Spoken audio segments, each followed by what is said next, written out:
Iz podjetja Honda, kot rečeno, je z nami dr. Mihael Fišer, namestnik generalnega direktorja, potem na strani Kemijskega inštituta pa naš direktor, profesor Gregor Anderluh in pa vodja laboratorija za baterijske sisteme, profesor dr. Robert Dominko. Najprej bo na kratko spregovoril profesor Anderluh o samem pomenu sodelovanja s takšnimi visokotehnološkimi podjetji. Samo sodelovanje bo podrobno predstavil profesor Dominko in pa še potem dr. Mihael Fišer bo predstavil njihov pogled na sodelovanje. So I said that you will present your point of view of cooperation with National Institute of Chemistry. Še to bi rada, to sem že upozorila, da tema pogovora je sodelovanje, ne pa tudi prihodnji razvoj in pa vizija podjetja Honda, o tem danes ne bo govora. Hvala lepa, pa prosim profesor Anderluh. Hvala lepa. Kemijski inštitut ima eno od treh poslanstv tudi prenašanje znanja v družbo. Pri tem sledimo zavezi, da poskušamo to znanje čim bolj prenašati v tem smislu v gospodarstvo. Pri tem sodelujemo na različne načine s slovenskimi in tujimi podjetji, upravljamo storitvene dejavnosti z različnimi analizami, sodelujemo v evropskih projektih, s podjetji pa sodelujemo tudi z raziskovalno-razvojnimi pogodbami.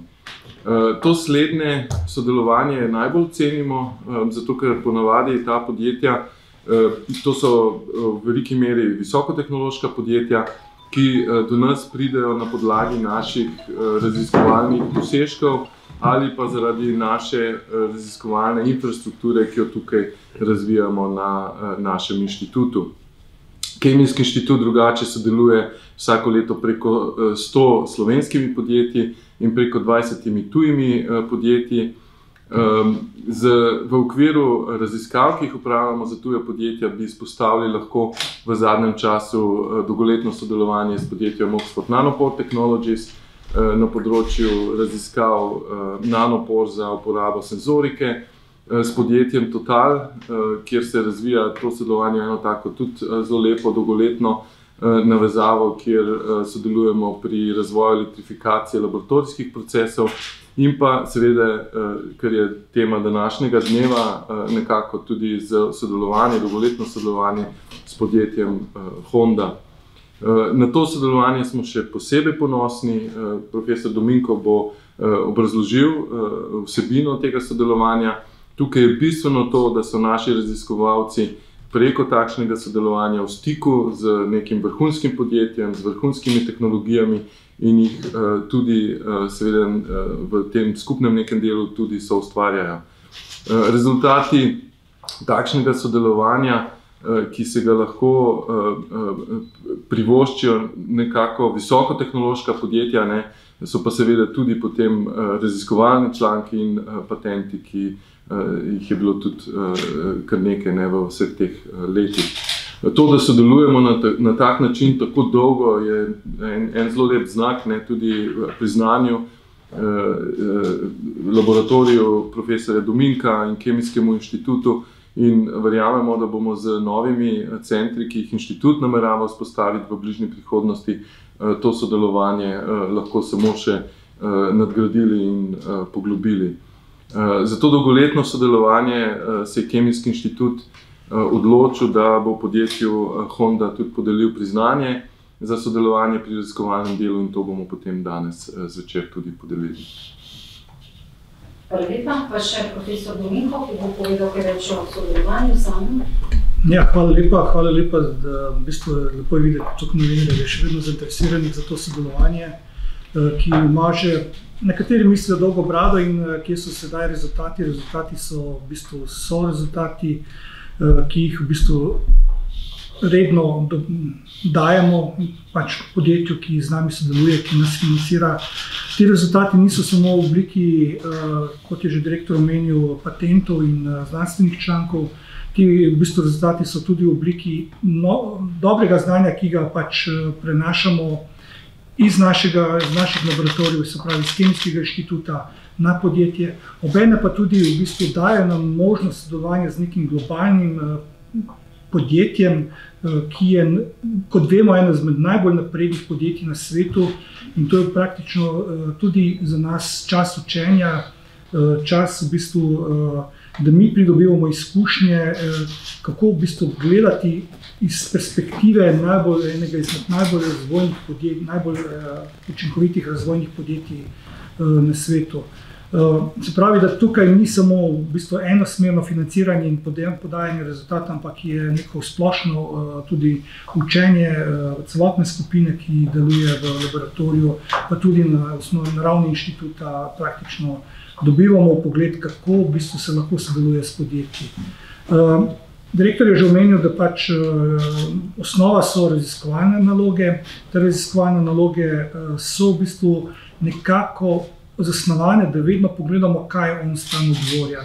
Nas ne zanima neka storitev, da v bistvu jim pomagamo, da pridejo do produkta, ampak gledamo, kako bi jim v bistvu pomagali, da pridejo do novih produktov, ki so v bistvu danes niso še prisotni na trgu.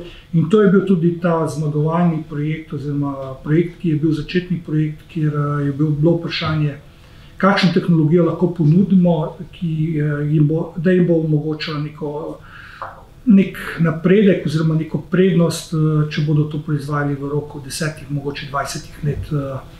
Takrat smo začeli skupaj delati na magnezijevih organskih akumulatorjih. Moram priznati, da še danes nimamo tega akumulatorja v roki.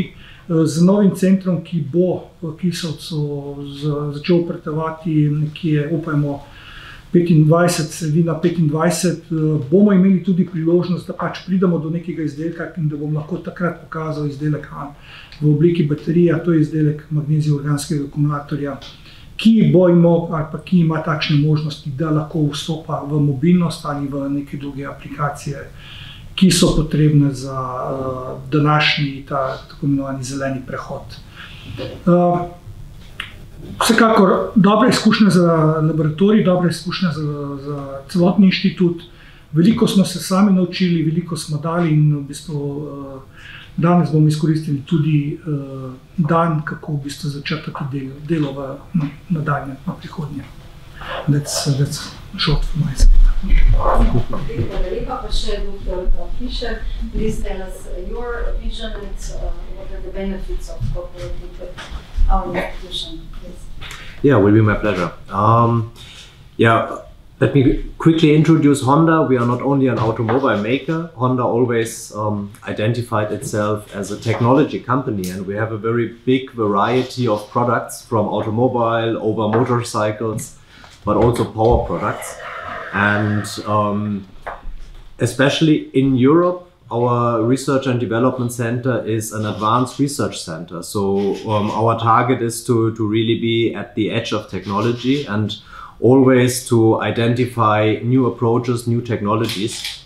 And a lot of this we are of course doing internally with our own R&D resources, but we do not only rely on our internal view. It's also very important for us to cooperate, especially with institutes and universities, to be really at the forefront of new technologies. And if we select our project partners, of course, we have a high ambition towards ourselves, because for our customers, we want to have the products of highest quality.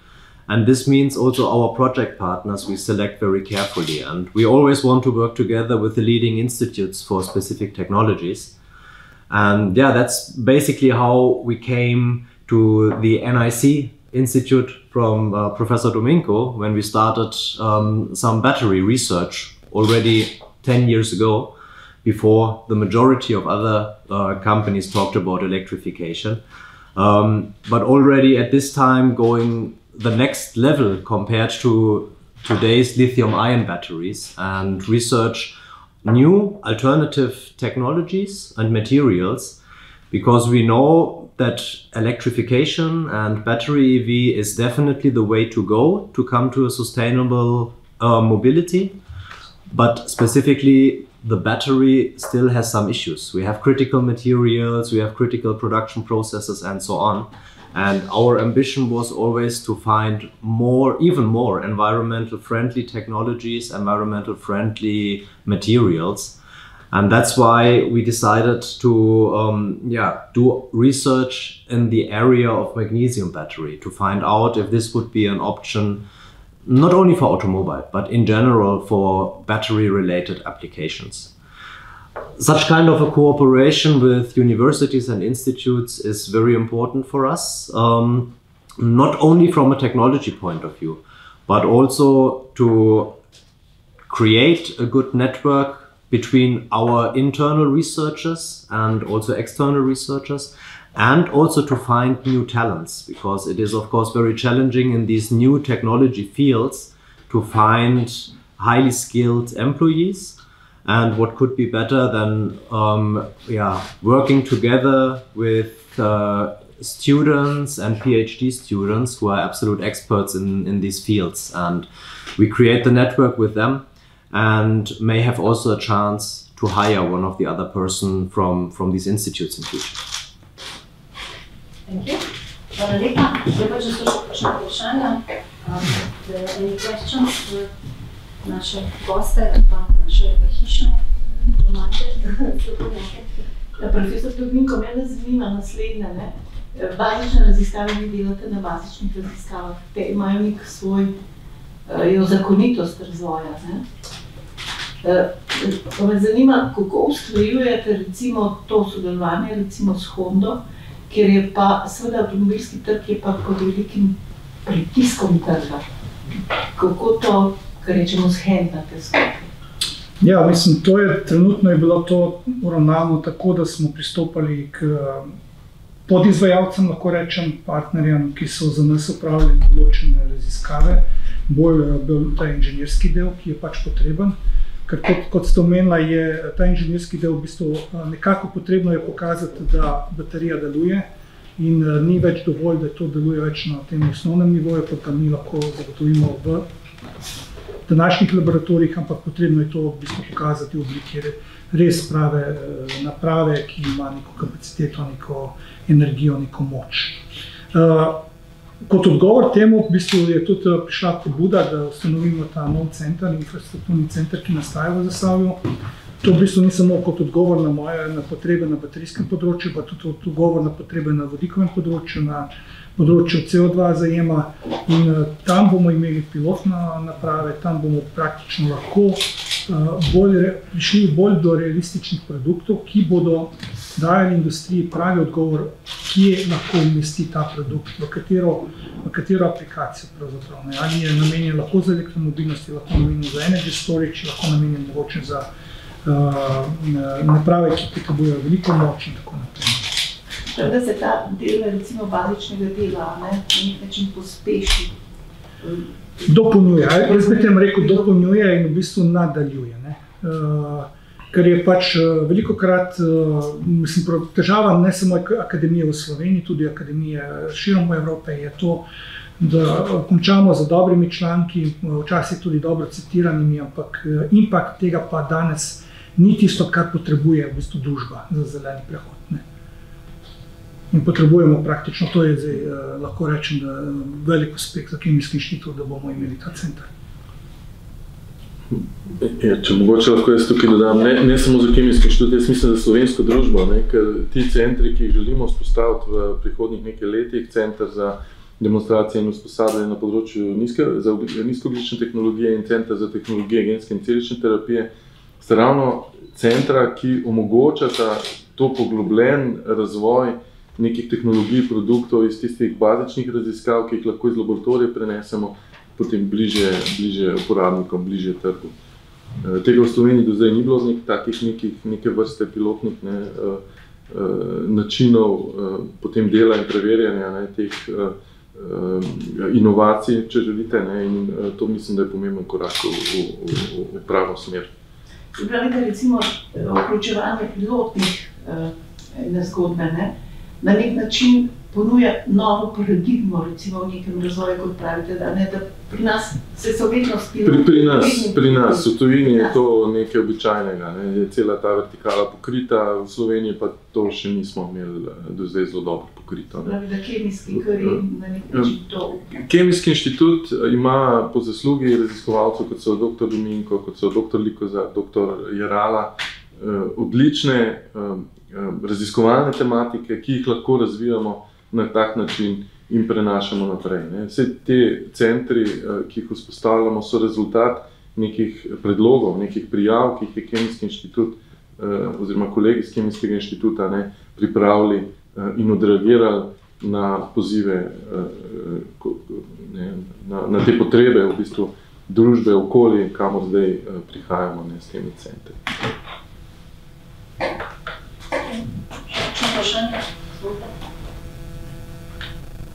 Lahko sem vprašam, ta baterija, ko bo bolj materializirana, organizirala, mislite, da bo bolj primerna za katero aplikacijo, ne bi bila vendarle najbolj zanimiva dolgoročno?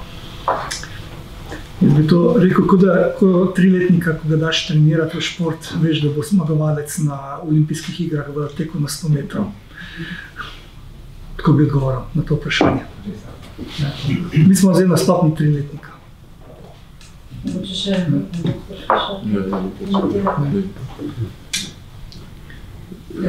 So can you comment the magnesium battery and what could be the applications for the future? Mogoče dopolnite. Yeah, that's a very difficult question. The requirements for batteries for different applications are quite different, and they also change over time. Let me just give you an example from the battery EV area. For quite some time, the main indicator or the main characteristic which was important was energy density. Everybody was looking to increase energy density. But meanwhile, there is a lot to hear about lithium iron phosphate or sodium batteries, which have a lower energy density. And why this is the case? It's because the recharging network has improved in many countries, and people understand I don't need 1,000 kilometer driving range without charging stop. So the targets have shifted a bit. And therefore it's always difficult to predict which technology will have which characteristic or which importance. And this is why we always focus on different technologies to understand what are the advantages and disadvantages, and then be prepared. Be prepared to understand which material may be most suitable for which application. I think field is so in development that it's very, very hard to predict. And what was actually state of the art 5 years ago, it's completely different. So, of course, we are now much we are looking for internal resistance, so that we can have this fast charging. This is one of the parameters that is getting importance today. So we know that our driving capabilities are maybe 200, 300 kilometers, then we need to stop to rest, then we can charge. Hvala. Mogoče samo ta dimenzija časovna, ker je tukaj tako, bilo to že enkrat omenjeno, zakaj traja to tako dolgo časa, o 10 letih govorimo. To ni nič nenavadnega za tako visoko tehnologijo. Ko neke principe iz laboratorijev poskušamo prenesti do produktov, je ta razvoj vedno zelo, zelo dolg. Imamo cel kup primerov iz sodelovanja s podjetji, s katerimi sodelujemo, kjer je to trajalo 10, v nekaterih primerih tudi 20 let od nekega osnovnega odkritja. Morda mora kakšna druga tehnologija dozoreti v tem času. Seveda pomaga, če so take raziskovalne kapacitete na razpolago, ki jih želimo zdaj tudi naprej razvijati. Zavedati se pa treba, da je za to potreben čas in ustrezna podpora takim prizadevanjem.